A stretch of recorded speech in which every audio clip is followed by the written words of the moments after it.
السلام علیکم ناظرین، سب سے پہلے تو آپ سے گزارش ہے کہ میرے اس یوٹیوب چینل کو سبسکرائب کریں اور میری ویڈیوز کو لائک ضرور کیجیے گا۔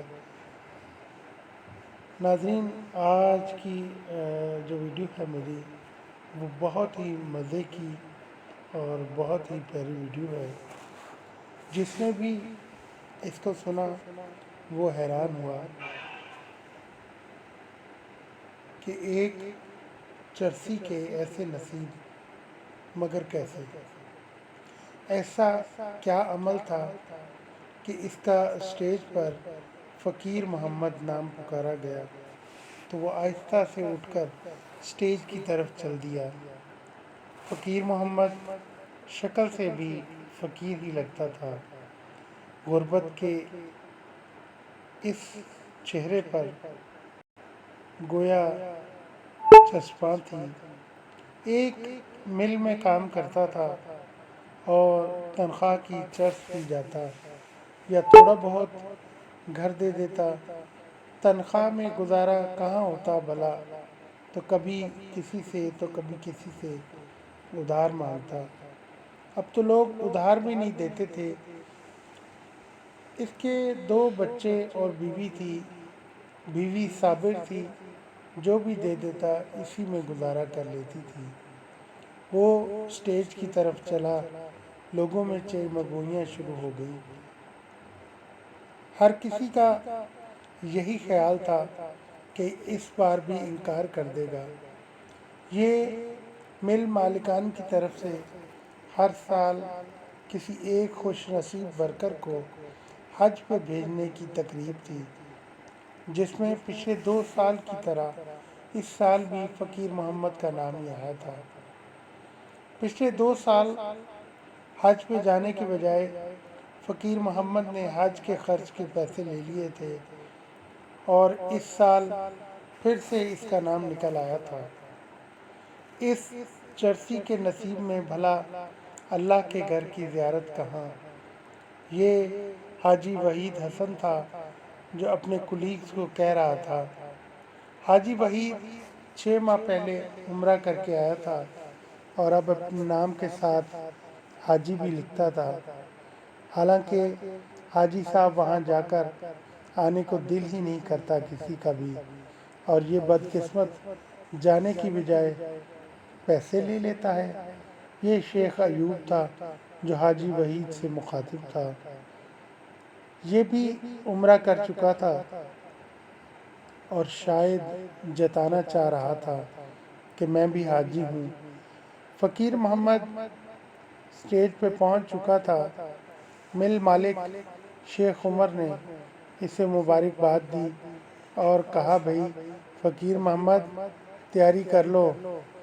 فقیر محمد نے ایک نظر اپنے کولیگز پہ ڈالی اور آہستہ سے بولا، میں حج پہ نہیں جاؤں گا، مجھے پیسے دے دیں۔ وہاں موجود تمام لوگوں کو شاید اسی جواب کی توقع تھی۔ کسی کے چہرے پر بھی حیرانگی نہیں تھی۔ شیخ عمر ذرا سا مسکرائے اور بولے، اس دفعہ تو ہر صورت تمہیں حج پہ جانا ہوگا۔ فقیر محمد، جناب میں کیا کروں گا حج پہ جا کے، مجھے پیسے دے دیں۔ فقیر محمد نے دھیمی سی آواز میں کہا، نہیں فقیر محمد، اس بار تمہیں حج پہ جانا ہی ہوگا۔ شیخ عمر بھی گویا اسے بھیجنے کا تہیہ کر چکے تھے، مگر فقیر محمد کا ایک ہی جواب تھا، جناب میں کیا کروں گا جا کر، میں گناہ گار آدمی ہوں، چرسی ہوں، میرا کیا کام وہاں، اور ویسے بھی صاحب جی مجھے پیسوں کی ضرورت ہے۔ ٹھیک، اگر تم حج پر جاؤ تو پورے سال کی تنخواہ بونس کے طور پہ دوں گا۔ شیخ عمر نے آفر کی تو فقیر محمد کی آنکھوں میں چمک سی آ گئی۔ کہنے لگا، ٹھیک ہے صاحب، میں راضی ہوں۔ شیخ صاحب بولے کہ دیکھو 3 سال سے مسلسل تمہارا ہی نام نکل رہا ہے اور جا نہیں رہے۔ اللہ پاک ہر صورت تمہیں بلانا چاہ رہے ہیں۔ روانگی کا دن آ گیا۔ سال کی تنخواہ فقیر محمد لے چکا تھا۔ گھر والوں اور جو ایک دو جاننے والے تھے ان سے مل کر فقیر محمد حج پہ روانہ ہو گیا۔ حج کیا، روضہ رسول صلی اللہ علیہ وآلہ وسلم پہ حاضری دی۔ حج مکمل کر کے 2 دن بعد فقیر محمد کی واپسی تھی، مگر آنے سے 1 دن پہلے ہی مکہ مکرمہ میں اس کا انتقال ہو گیا۔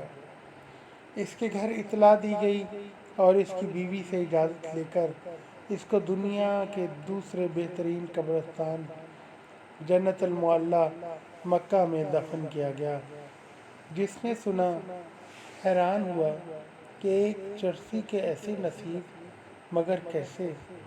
ایسا کیا عمل تھا اس کا کہ کچھ دن بعد مل مالک شیخ عمر فقیر محمد کی بیوی کے پاس تعزیت کے لیے گئے تو اس کی بیوی سے پوچھا کہ بہن، ایسا کون سا عمل تھا کہ 3 سال مسلسل اس کا نام نکالا گیا، دفن بھی وہیں ہوا؟ اس کی بیوی نے کہا، صاحب جی، میں اور تو کچھ نہیں جانتی، مگر ایک عمل اس کا جانتی ہوں، شاید اس کے سبب یہ رتبہ ملا ہو اسے۔ کہنے لگی، ہمارے محلے میں ایک جوان بیوہ ہے، اس کی 3 چھوٹی بچیاں ہیں۔ جب اس کا خاوند فوت ہوا تو وہ بیچاری لوگوں کے گھروں میں کام کرنے لگی۔ وہ عزت دار عورت ہے اور یہ بیڑیوں کا معاشرہ، ہر جگہ اسے لوگوں کی ہوس کی وجہ سے کام چھوڑنا پڑا۔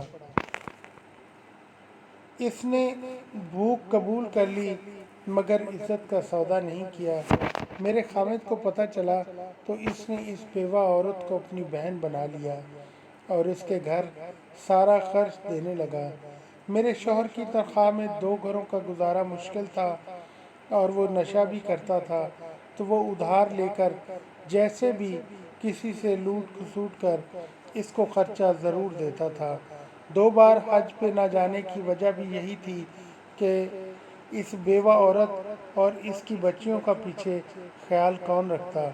اس نے 2 بار حج کے پیسے لے کر بھی ان کو ہی دے دیے اور کچھ مجھے۔ وہ اس بار نہیں جانا چاہتا تھا۔ اگر آپ اسے پورے سال کی تنخواہ نہ دیتے۔ اس نے پیسے لے کر کچھ گھر کا سامان لیا اور کچھ اس عورت کو لے کر دیا، تب وہ حج پہ گیا۔ شیخ صاحب کا دل چاہ رہا تھا کہ فقیر محمد اس کے سامنے ہوتا تو وہ اس کا ہاتھ چومتا۔ وہاں سے وہ اس بیوہ عورت کے گھر گئے۔ اس نے بتایا کہ لوگوں کی نظروں میں چرسی شرابی میرے اور میری بچیوں کے لیے فرشتہ تھا۔ کہنے لگا، وہ کہتا تھا، بہن، میرے لیے دعا کر دیا کرو بس، اور میں اس کے لیے ایک ہی دعا کرتی کہ یا اللہ میرے اس بھائی کو ایمان پہ موت دینا۔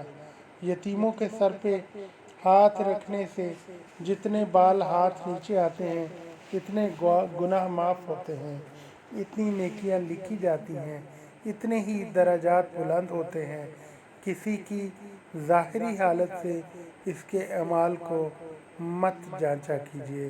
سامعین، میری یہ ویڈیو اگر آپ کو پسند آئی ہے تو میری اس ویڈیو کو لائک اور شیئر ضرور کیجیے گا۔